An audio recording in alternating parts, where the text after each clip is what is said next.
నేను ఒకటే చెప్పదలుచుకున్నా అధ్యక్ష, ఈరోజు వాళ్ళు అర్థం చేసుకోవాల్సింది, కామారెడ్డిలో చంద్రశేఖరరావు గారిని ప్రజలు ఓడగొట్టిండ్రంటే ప్రజల ఆగ్రహం ఎట్లుందో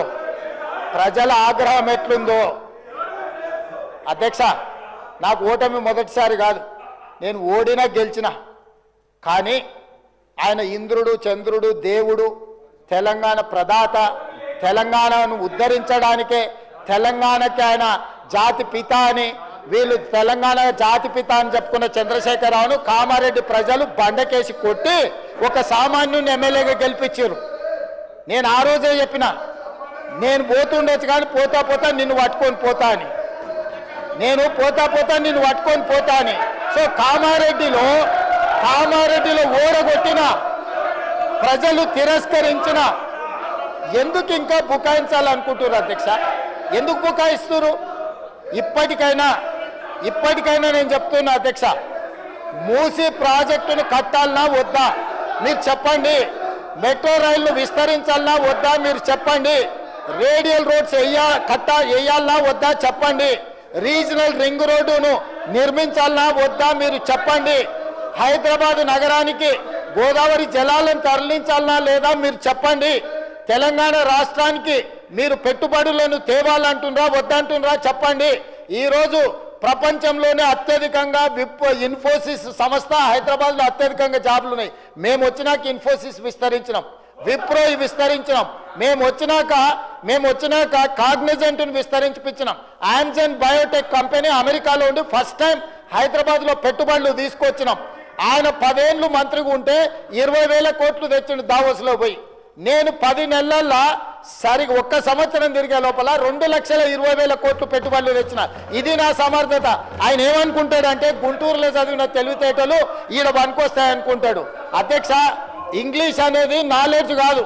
4 ఇంగ్లీష్ ముక్కలు ఆయనకు రావచ్చు, నేను 4 ఇంగ్లీష్ ముక్కలు కానీ ఈ ప్రపంచంలో చైనాలో ఉండేవాడికి ఇంగ్లీష్ రాదు, జపాన్లో ఉండేవాడికి ఇంగ్లీష్ రాదు, జర్మన్లో ఉండేవాడికి ఇంగ్లీష్ రాదు.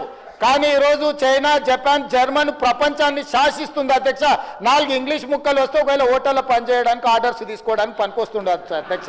బట్ట షాప్లో బట్టల అమ్మనికి పనికొస్తుండొచ్చు. గుంటూరులో చదివిన తెలివితేటలన్నీ మా దగ్గర వచ్చి చూపించవద్దు అధ్యక్ష. మేము గవర్నమెంట్ స్కూల్లో చదివి వచ్చినాం, మేము గుంటూరులో చదవలే. మా తెలుగు మీడియంస్ అధ్యక్ష, తెలుగు మీడియము గ్రామీణ ప్రాంతాలలో గవర్నమెంట్ స్కూల్లో చదువుకొని వచ్చినాం అధ్యక్ష. మేము గుంటూరులో పోయి చదువుకొని రాలే, ఆ తర్వాత పూనా పోలే, ఆ తర్వాత విదేశాలు తిరగనికి పోలే. మేము ఇక్కడనే పుట్టినాం, ఇక్కడనే పెరిగినాం, ఇక్కడనే చదువుకున్నాం. లోకల్ పరిజ్ఞానంతో పనిచేస్తున్నాం అధ్యక్ష. ప్రజల బాధ తెలిసిన వాళ్ళం అధ్యక్ష. మేము 4 ఇంగ్లీష్ ముక్కలు వచ్చినంత మాత్రాన అదేదో గొప్పతనం అని దాని మీద ఏదో పెద్ద ఉపన్యాసాలు ఇచ్చి దాన్ని చూపించి ఏదో సాధించినమని. కాబట్టి ప్రపంచంలో అత్యధికంగా ప్రపంచాన్ని శాసిస్తున్నది చైనా, జపాన్, జర్మన్.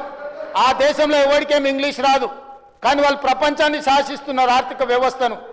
అట్లాంటిది ఈరోజు తెలంగాణ రాష్ట్రంలో ఒక రైతు కుటుంబం నుంచి వచ్చి గ్రామీణ ప్రాంతాల నుంచి వచ్చి గవర్నమెంట్ స్కూల్లో తెలుగు మీడియంలో చదువుకున్న నేను ముఖ్యమంత్రి అయితే ఎందుకు మీకు కడుపుమంట?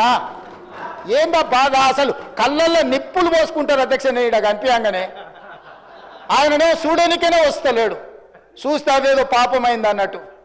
కాబట్టి ఇప్పటికైనా దయచేసి ఈ 5 ఏళ్ళు కాదు వచ్చే 5 ఏళ్ళు కూడా, ఈ 5 ఏళ్ళు కాదు వచ్చే 5 ఏళ్ళు కూడా మేమే ఉంటాము. మీరు అక్కడ ఉండాలనుకుంటే సలహాలు ఇవ్వండి. పెద్ద ఆయన మీకు కుర్చీ ఇయ్యడు. నేను మళ్ళీ కూడా చెప్తున్నా, పెద్ద ఆయన గురించి నీకు ఎంత తెలుసో తెలియదు కానీ నాకు చాలా తెలుసు. వెనకటికి నీకు కూడా చెప్పిన, నువ్వు ఆశించకని. ఇప్పుడు కూడా నేను చెప్తున్నా, పాపం ఉండనియండి, పెద్ద మనిషి తెలంగాణ కోసం కొట్లాడిండి అని మీరే చెప్తారు. ఆయన కుర్చీ మీద కన్నేస్తారు మీరు ఇద్దరు కలిసి. ఎందుకు ఆయన మీద పగబట్టారు? కుటుంబంలో పెద్ద దిక్కు ఒక ఆయన ఉండాలి, పెద్ద దిక్కు ఉంటేనే గౌరవం ఉంటుంది. పెద్ద ఆయనను కూడా ఖతం చేసి కుర్చీలో కూర్చోవాలనే స్కీమ్లు వేయకండి. ఇంతకుముందే నేను కాగితం తెచ్చిస్తే ఏందో అనుకున్నా, మా వాళ్ళు చెప్తున్నారు గతంలో నేపాల్ యువరాజు దీపేంద్ర తన కుటుంబంలోని 8 మందిని AK-47 పెట్టి కాల్ చేసిందట, పదవి ఇయ్యలేదని. నేపాల్ రాజు వాళ్ళ పిల్లగాడు కుటుంబంలో పదవులు ఇస్తలేరని రాత్రి డిన్నర్కి పిలిచి AK-47 పెట్టి ఇంట్లో వాళ్ళందరినీ AK-47 పెట్టి కాల్ చేసిండంట. అట్లాంటి పరిస్థితులు తెలంగాణలో రాకుండా చూడండి అధ్యక్ష. వారికి చెప్పండి. వారు చదువుకుంటే చదువుకున్నారు, గుంటూరు తెలివితేటలు ఉంటే ఉన్నాయి, అవి ఉపయోగించి తెలంగాణకి ఏమైనా ప్రయోజనం చేకూర్చేటట్టు చెప్పమని చెప్పుండ్రు అధ్యక్ష.